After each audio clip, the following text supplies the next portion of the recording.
دي بداية أي مشروع ناجح. شايفين الفرخة اللي راقدة دي؟ هي دي اللي شايلة الخير للأيام الجاية إن شاء الله.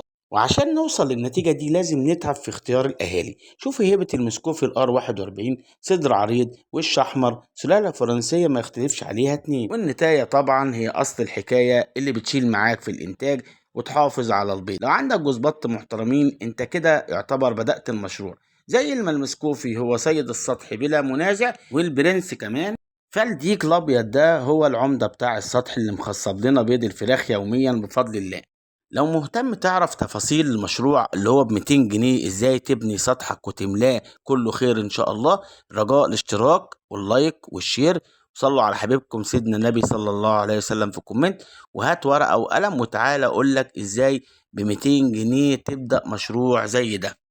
اول حاجة عملتها في المشروع هو اني جبت جوز مسكوفي ار 41.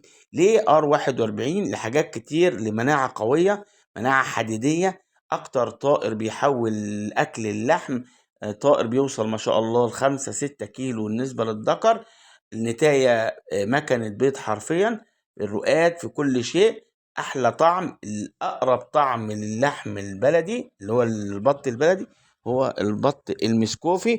واكتر طائر يقدر يقاوم البرد والحر وكل الاشياء دي. هتقولوا لي ازاي؟ اقول لك ان البطه الواحده العمر اسبوع ب50 جنيه، فاحنا كده صرفنا 100 جنيه من ال200 جنيه، وكل اللي هياكله كله على بعضه ما يجيش حوالي 10 كيلو علف.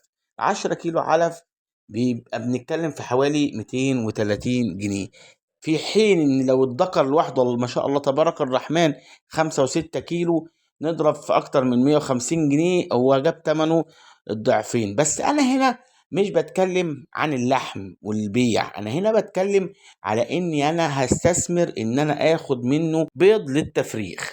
نيجي بقى للفراخ البلدي وحدث ولا حرج. برضو دول يعتبر 5 قدامكم، انا جايبهم في عمر الشهر، الواحد واقف برضو ب20 جنيه، يبقى 100 التانية، وكده يعتبر قفلنا ال200 جنيه اللي اتكلمنا عنهم. انا مستفاد ايه من الموضوع؟ انا مستفاد ان انا اخدهم في عمر الشهر زي ما قلت لكم، يعني عدوا مرحلة التحصينات كاملة، عن مرحلة الخطورة في التحضير. الحاجات دي انا واخدهم يعني جاهزين. ايه اللي هياكلوه؟ انتوا طبعا عارفين لو مربين هياكلوا حفنة اكل طبعا، بيت، هياكلوا شوية اي حاجات طبيخ عندكم بايت، هياكلوا شوية عيش مبلول، هياكلوا اي حاجة خضرة. كل ده ما شاء الله هيجيب معاهم بإنتاج. يبقى أنا ما كلفونيش حاجة إلا متر في متر يعتبر، وهيشربوا شوية المية، وما شاء الله عليهم هيجيبوا لي يوم ويوم 4 بيضات لمدة مش هتقل عن سنة ونص.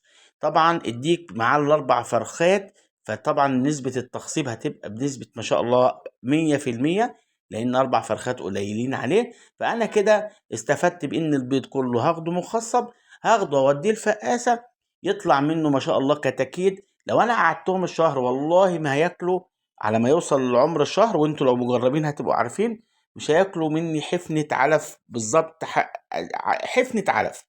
ولما يجوا معايا عمر الشهر انا بقى اللي هبيع ان شاء الله، الواحد برضه ب20 او اكتر على حسب السوق. فانا كده ما شاء الله استفدت. لو حابين اقول لكم الموضوع بالتفصيل اكتر وبالورقه وبالقلم وبالكتابه، قولوا لي في الكومنتات ان كنتوا محتاجين تفاصيل اكتر عشان اقول لكم الموضوع بالتفصيل الممل.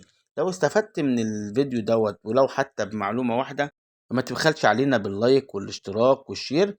وصلوا على حبيبكم سيدنا النبي صلى الله عليه وسلم. وجمعه مباركه وطيبه عليكم ان شاء الله. السلام عليكم ورحمه الله وبركاته.